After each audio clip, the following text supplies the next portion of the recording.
चलिए दोस्तों शुरुआत करेंगे। सबसे पहले हम अपने गूगल क्रोम एप्लीकेशन को ओपन कर लेंगे। आप कोई सा भी ब्राउज़र ओपन कर लीजिएगा और यहाँ पे आने के बाद हमको सर्च करना होगा पैन कार्ड ऑनलाइन।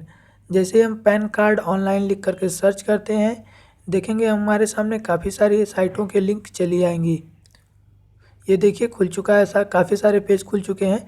मैं आपको बता दूं कि ऊपर से सेकंड नंबर में आपको दिख रहा होगा apply online for pan card NSDL।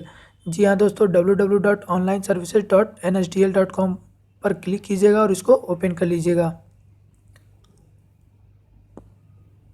यह देखिए दोस्तों, जैसे ही NSDL की साइट खुलती है कुछ इस तरीके का दिखाई देगा आपको।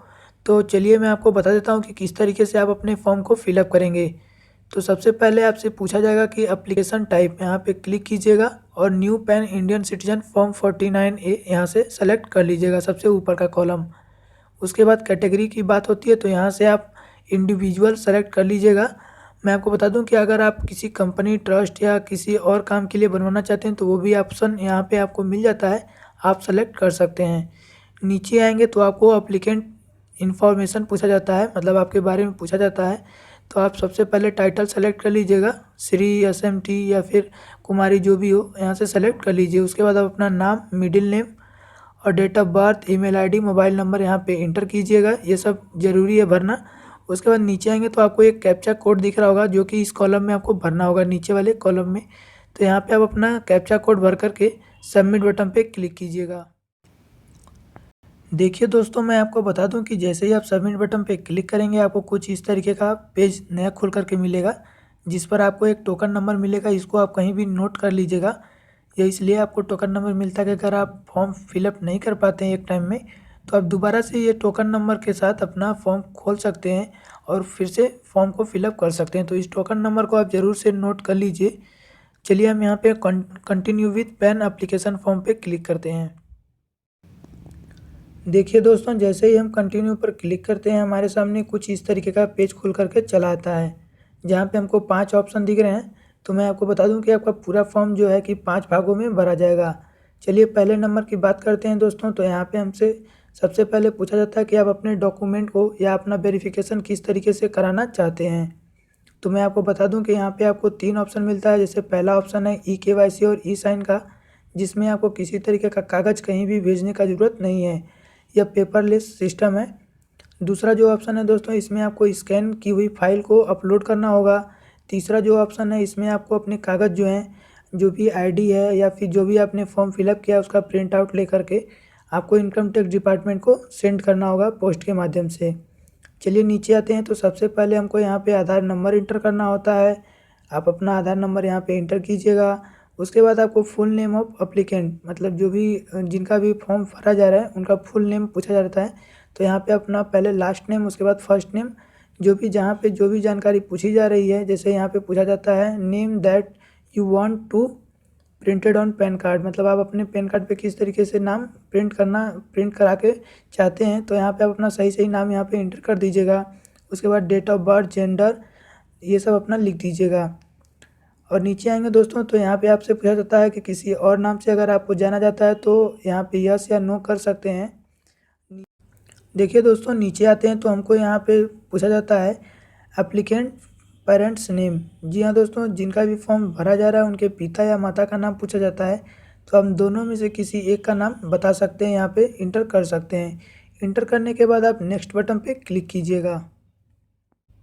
देखिए दोस्तों, हम नेक्स्ट बटन पर क्लिक करके अगले पेज पे चले आए हैं, जिसका नंबर है सेकंड नंबर पेज पे चले आए हैं। तो हमको यहाँ पे सबसे ऊपर में पूछा जा रहा है सोर्स ऑफ इनकम, मतलब आपके आय की स्रोत क्या है। तो यहाँ पे आप अपना जो भी है सैलरी अगर आप पाते हैं तो सैलरी दिखा दीजिए, हाउस प्रॉपर्टी है या फिर अदर सोर्सेज हैं जो भी हैं वो आप यहाँ पे टिक कर लीजिएगा।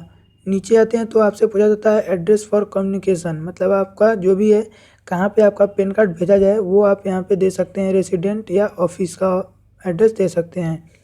जैसे यहाँ पे रेसिडेंट एड्रेस में आप अपना पता दीजिएगा, जो भी अस्थाई पता होगा जहाँ पे भी आपको अपना पैन कार्ड चाहिए वो यहाँ पे इंटर कर लीजिएगा। जैसे कि डोर नंबर, ब्लॉक नंबर या फिर विलेज है तो village, post office, area, district, country name, यहाँ पे सारा कुछ अपना पिन कोड, जिप कोड जो यहाँ पे लिखा हुआ है, मैं आपको बता दूं कि जिप कोड पिन कोड ही होता है। तो आप यहाँ पे पिन कोड इंटर कीजिएगा, जिप कोड वगैरह छोड़ दीजिएगा क्योंकि जिप कोड ही पिन कोड होता है। ऑफिस एड्रेस जो यहाँ पे दिया हुआ है दोस्तों, अगर आप भरना चाहें तो भर सकते हैं, नहीं भरना चाहते हैं तो छोड़ दीजिएगा, कोई दिक्कत नहीं है। मैं आपको बता दूं कि अगर आप आधार से ई-केवाईसी के माध्यम से अगर आप अपना फॉर्म फिलअप करना चाहते हैं तो ये ऑटोमेटिकली अगर आपके आधार में जो भी एड्रेस होगा वो एड्रेस यहाँ पे लिख करके चला आएगा, उसमें आपको कुछ भी करने की ज़रूरत नहीं है। चलिए दोस्तों और नीचे आते हैं तो हमको यहाँ पे telephone number, email ID details पूछी जाती है। तो यहाँ पे आप अपना टेलीफ़ोन नंबर, ईमेल आईडी जो भी आपने पहले टाइम में दिया होगा रजिस्ट्रेशन के टाइम पे, अभी कुछ टाइम पहले जो हमने रजिस्ट्रेशन किया था फर्स्ट पेज पे, तो वहाँ पे जो भी नंबर दिया होगा आपने यहाँ पे डिटेल्स आ जाएंगे। अगर नहीं आती है तो आप यहाँ पे फिलअप कर दीजिएगा अपना मोबाइल नंबर और ईमेल आईडी। उसके बाद नीचे नेक्स्ट बटन पे क्लिक करिएगा। देखिए दोस्तों, जैसे ही हम नेक्स्ट बटन पर क्लिक करते हैं हम अपने फॉर्म के 4th सेक्शन में चले आते हैं, मतलब चौथे भाग को हमारा खुल जाता है यहाँ पे। तो यहाँ पे हमसे पूछा जाता है एरिया कोड, एओ कोड, रेंज कोड और एओ नंबर। अगर आपको पता है तो लिखिए, अगर नहीं पता है तो घबराइए मत, क्योंकि नीचे में एक ऑप्शन मिल जाता है फॉर हेल्प का। यहाँ पे आप इंडियन सिटीजन पे क्लिक करिएगा। मैं बता दूं इसके अलावा 3 और ऑप्शन मिलते हैं। तो अगर आप किसी विदेश जगह में रहते हैं या फिर किसी डिफेंस एम्प्लॉई हैं या गवर्नमेंट कैटेगरी, तो यहाँ से आप अपना सेलेक्ट कर सकते हैं। नॉर्मली आप इंडियन सिटीजन सेलेक्ट करिएगा। उसके बाद यहाँ पे नीचे में देखेंगे कि आपको स्टेट और सिटी 2 ऑप्शन मिलेंगे, तो आप अपना स्टेट सेलेक्ट करिएगा, उसके बाद अपना सिटी सेलेक्ट करिएगा। जैसे ही आप स्टेट और सिटी सेलेक्ट करेंगे आप देखेंगे नीचे एक ऑप्शन होगा चूज़ एओ कोड। तो यहाँ पे काफ़ी सारे आपके जो है कि पास के नज़दीक के जो भी इनकम टैक्स डिपार्टमेंट के ऑफिस होंगे वो सारे यहाँ चले आएंगे और यहाँ पे आपको सेलेक्ट करना होगा। तो आप अपने नज़दीकी सबसे पास की जगह का जो भी है डिपार्टमेंट वो यहाँ से सेलेक्ट कर लीजिएगा। सेलेक्ट करने के बाद आपको फिर से नीचे पे नेक्स्ट बटन पर क्लिक करना है। देखिए दोस्तों, हमने जैसे ही नेक्स्ट बटन पर क्लिक किया हम अपने पेज के फॉर्म के लास्ट सेक्शन में चले आए हैं, जो कि लास्ट भाग हमको फिलअप करना है। तो यहाँ पे हमसे document submit as a proof ID और प्रूफ एड्रेस और प्रूफ डेट ऑफ बर्थ मांगा जा रहा है। तो मैंने आधार कार्ड जो है कि इंटर किया था, पेपरलेस ऑप्शन का इस्तेमाल किया था, इसलिए यहाँ पे मेरे तीनों ऑप्शन में आधार कार्ड दिख रहा है। अगर किसी और ऑप्शन का अगर आप यूज़ करते हैं तो आपको यहाँ पे और अलग अलग आइडेंटिटी के लिए अलग और एड्रेस के लिए अलग, डेट ऑफ बर्थ के लिए अलग लगाने के लिए कहा जाएगा। तो आप अपना अलग अलग लगा सकते हैं, जैसे voter ID card, date of birth certificate, address के लिए पासबुक या कुछ भी ऐसा दे सकते हैं। नीचे आएंगे तो डिक्लेरेशन के लिए कहा जाता है। तो यहाँ पे आपको अपना नाम दिख रहा होगा और उसके बाद यहाँ पे एप्लीकेंट टाइप कैपेसिटी, यहाँ पे आपको हिम सेल्फ या हर सेल्फ का एक ऑप्शन दिख रहा होगा। तो यहाँ पे हिम सेल्फ या हर सेल्फ को सेलेक्ट कर लीजिएगा और नीचे आएंगे तो आपको यहाँ पे प्लेस पूछा जाता है। तो प्लेस जहाँ पे अगर आप जहाँ पे भी मौजूद हैं वर्तमान समय में वो यहाँ पे प्लेस इंटर कीजिएगा और उसके बाद यहाँ नीचे में आपको डेट पूछा जाता है कि किस डेट को आपने फॉर्म सबमिट किया है। तो यहाँ पे अपना डेट जिस दिन का भी आप जिस दिन भी आपका फॉर्म फिलअप हो रहा है उस दिन का डेट यहाँ पे लिख करके सबमिट।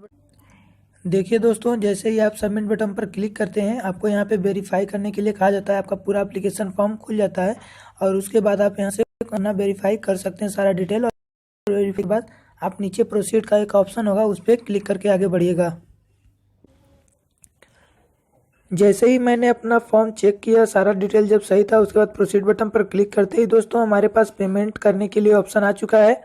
यहाँ पे मैंने online payment thought bill desk का ऑप्शन सेलेक्ट किया है।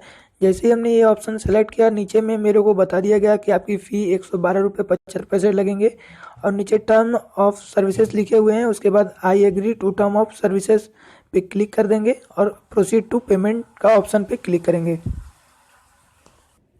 उसके बाद देखिए दोस्तों, यहाँ पे कंफर्मेशन पेमेंट का एक ऑप्शन फिर से आ गया है। तो यहाँ पे कंफर्म पे हम क्लिक कर देते हैं और आगे बढ़ते हैं। यह देखिए दोस्तों, जैसे ही हमने कन्फर्म पे पर क्लिक किया हमारे सामने यहाँ पे पेमेंट अमाउंट दिखाने लगा है कि 112 रुपये 75 पैसे कट जाएंगे। और यहाँ पे ऑप्शन भी दिखाने लगा credit card, debit card, internet banking. और देखिए जैसे ही हमने डेबिट कार्ड का ऑप्शन सेलेक्ट किया हमारे सामने यहाँ पे ऐसा पेज खुल गया है जिसपे आपको अपना नंबर, एक्सपायरी डेट और CVV और कार्ड होल्डर का नाम लिख करके आगे बढ़ना होगा। यह देखिए जैसे ही हमने सारा अपना डिटेल भर करके फिलअप करके यहाँ पे सबमिट किया तो यहाँ पे हमको एक वन टाइम पासवर्ड मिलेगा। अभी वन टाइम पासवर्ड यहाँ पे जैसे ही आएगा उसको एंटर करके हम मेक पेमेंट पर क्लिक करेंगे। मैं आपको बता दूं कि डेबिट कार्ड का ऑप्शन सेलेक्ट करने पे 4 रुपये एक्स्ट्रा मेरे को लग गए हैं। यहाँ पे 116 रुपये 20 पैसे का ट्रांजैक्शन हो रहा है। दोस्तों एक बात मैं आपको बता दूं कि जब भी आप पेमेंट कर रहे होंगे तो हो सकता है आपको कुछ समय लगे। आप उस टाइम पे अपने पेज को रिफ्रेश मत करिएगा। अगर रिफ्रेश करते हैं तो आपका पैसा भी हो सकता है कट जाए और आपका काम भी ना हो। तो आप रिफ्रेश मत करिएगा, समय दीजिएगा और नेटवर्क में रहिएगा ताकि ये पेमेंट जो है कि आपका कैंसिल ना हो। जैसे यहाँ पे स्क्रीन पे लिख कर आ रहा है मेरा वेटिंग फॉर रिस्पॉन्स बिल्डेक्स। तो यहाँ पे मैं अभी थोड़ा रुक रहा हूँ, 1 मिनट देख हो गया। पेज खुल रहा है, नया पेज खुलेगा अभी थोड़ी देर में। ये देखिए हमारा पेमेंट हो चुका है और यहाँ पे ट्रांजैक्शन स्टेटस भी बता रहा है, रेफरेंस नंबर भी आपको यहाँ पे रहा है। तो आप इन सभी को आप नोट कर लीजिएगा। चलिए हम यहाँ पे कंटिन्यू पर क्लिक करेंगे और आगे बढ़ेंगे। देखिए हम कंटिन्यू पर क्लिक कर दिया है। ये देखिए हमारा नया पेज खुल गया अभी। यह देखिए दोस्तों हमारा जो है कि फॉर्म भी फिलअप हो गया है और हमने पेमेंट भी कर दिया है।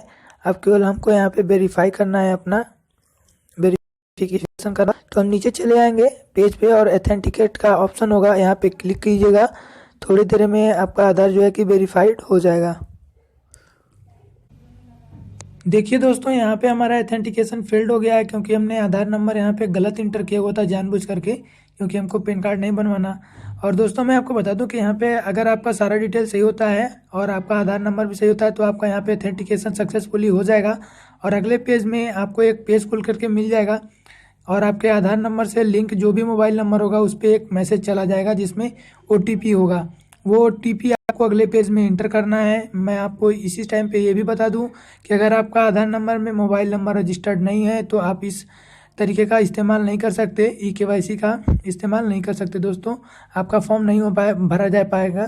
तो आप ध्यान दीजिएगा कि आपके आधार में मोबाइल नंबर रजिस्टर्ड होना चाहिए। OTP जैसे ही आप भर करके सबमिट बटन पर क्लिक करेंगे आपका फॉर्म सक्सेसफुली सबमिट हो जाएगा और आपको एक्नॉलेजमेंट नंबर और आपका फॉर्म दिखने लगेगा। मैं आपको बता दूं कि इसमें किसी तरीके का कागज़ कहीं भी भेजने की ज़रूरत नहीं है और 20 दिन में आपका पैन कार्ड बन करके चला आएगा।